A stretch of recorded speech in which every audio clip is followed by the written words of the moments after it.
everyone. So welcome to the session. Today we will be discussing some few important questions which are very useful for your project management interviews. So our first question is, so if you are an aspiring project manager and if you are giving the interview of the project manager, this session can be really useful for you. So question 1 today, the very first question is, what are triple constraint of a project? So triple constraint of the project, by constraint we means that what is the hurdle, what are the, you can say, the what are the factors which regulates the project. So here are three basic factors, that is scope, cost and schedule.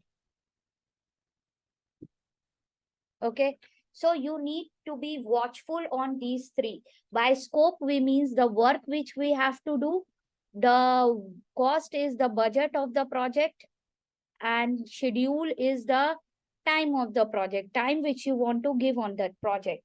So all these three are related to each other, because we can show the relation between scope, cost and schedule like this. So this is scope, this is cost, and this is schedule. So these are three basic and main constraint of a project, and they are related to quality. So what we say is that if you increase any of these three factors, if you deviate from any of these three factors, and if you don't adjust the rest of the two factors, our quality will be hampered. Let's suppose you have to make a, you can say, a 3-floor buildings, a 3-floor commercial, let's say commercial shopping complex. Okay, so this was your shopping complex you have to make, and the time which was committed for this was 3 years, let's say, and the money which we got from the client, that is $300,000, right? So this is basically your scope, your time or schedule, you can say, and the cost. So suppose if you are in middle of execution and your client come and says that uh, on the top of 3rd floor they want a garden also, that means they are increasing the scope. So if your scope has been increased, you have to increase the cost accordingly, and you have to increase the time also accordingly, because if you don't adjust these two, your quality will be hampered.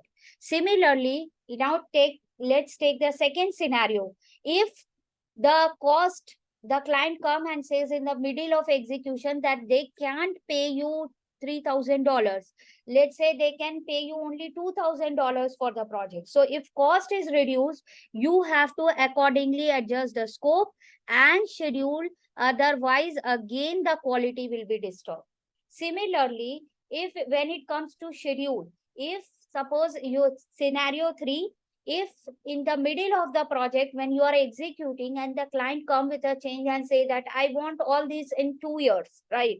So if your schedule is compressed, if your schedule is shortened, you have to adjust the cost and scope accordingly.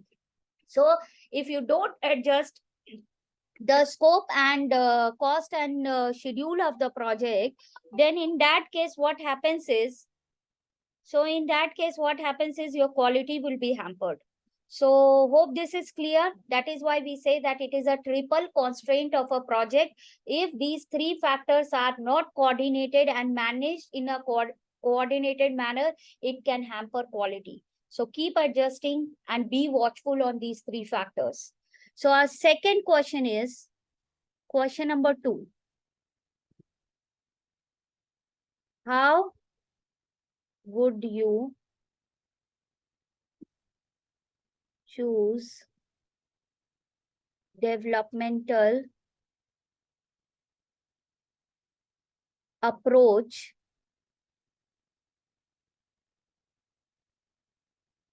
for your project. So this is often most commonly asked question in an interview.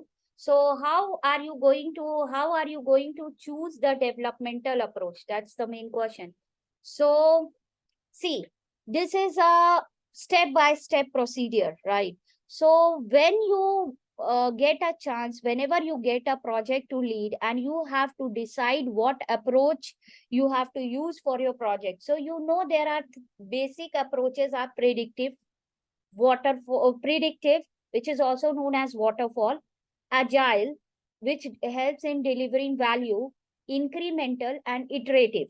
So these are the four basic approach. So what you are going to do is, first you are, before choosing this approach and getting deep dive into the project, you have to first read the project charter.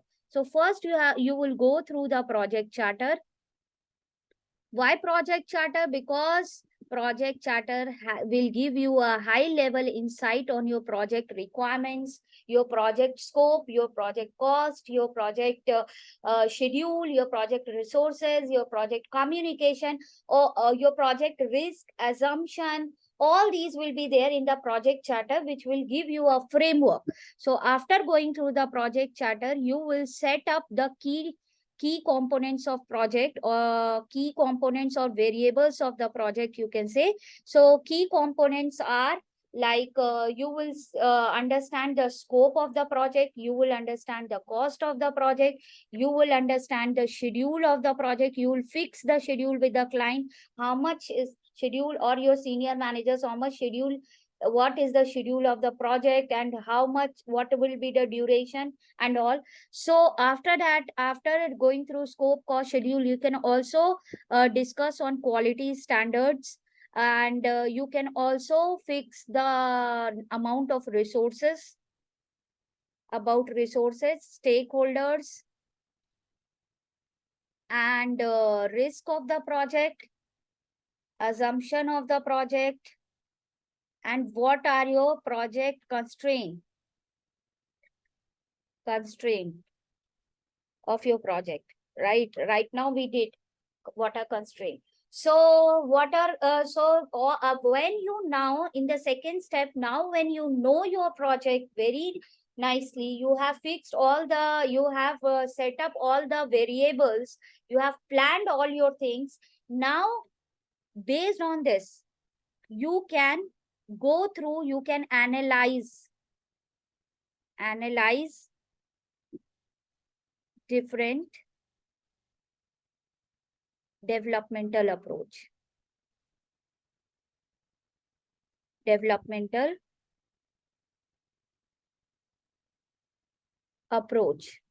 So when you analyze the developmental approach, you know that predictive is a approach which you use, which you can use if you have done the previous project. You have done such kind of project previously, and your scope, cost, and schedule is fixed.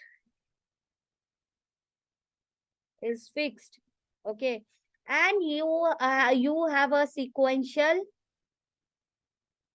single delivery.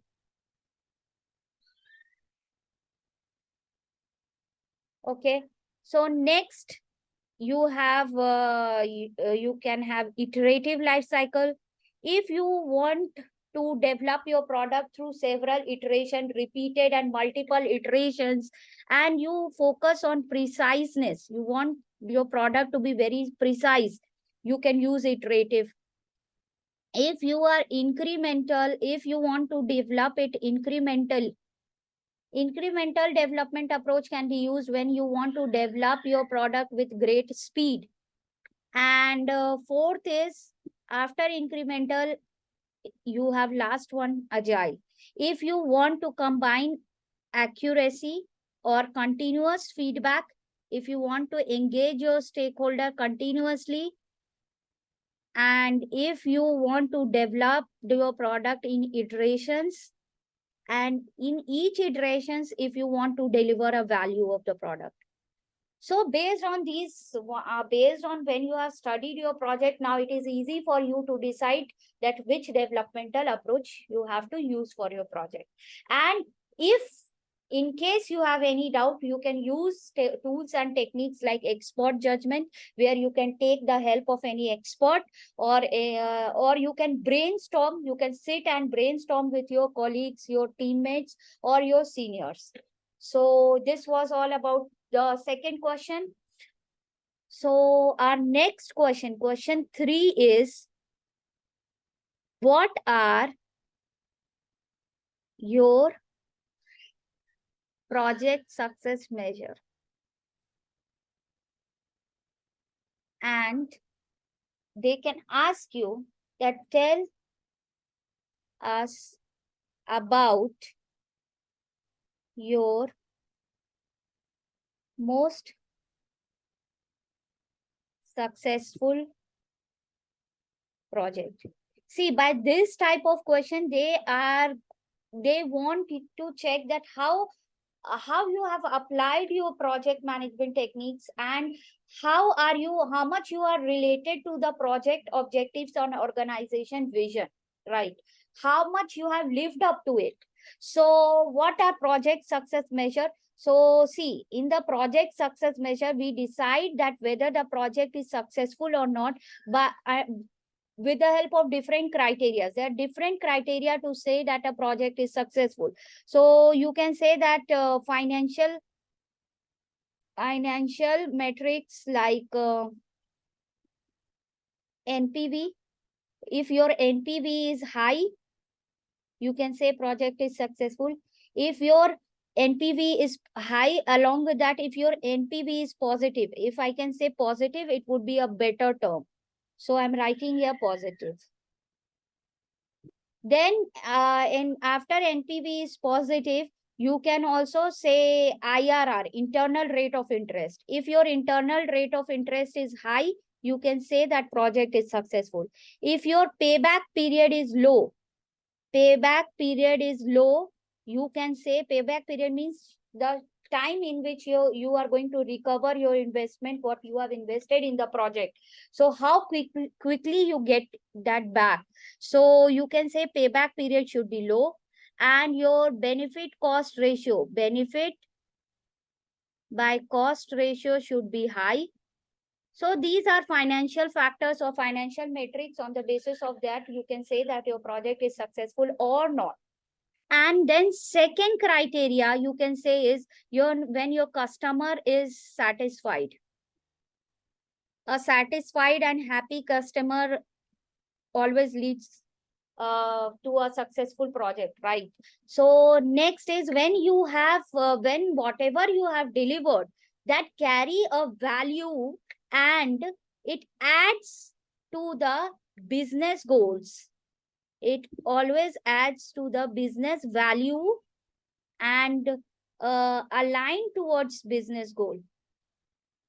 Aligned towards business goal. See, a project can be successful. A project can be successful on the desk of project manager. Maybe he has done very nicely, managed scope, cost, resources, everything. But if that delivery is not aligned with the project business goal, project cannot be considered as successful. If the customer is not satisfied, project cannot be considered as successful. And if the financial metrics are not met, project cannot be successful. So it is high time that project managers should be aligned with the organization vision and should deliver a value which contributes towards the business goal. So, and you can, in the second part of question, you can tell that about your most successful project. You can use this discussion which I have given you. You can use these pointers to explain your project success measure. Okay. Thank you for watching. Switch from non-IT to IT today. Explore www.thinkcloudly.com.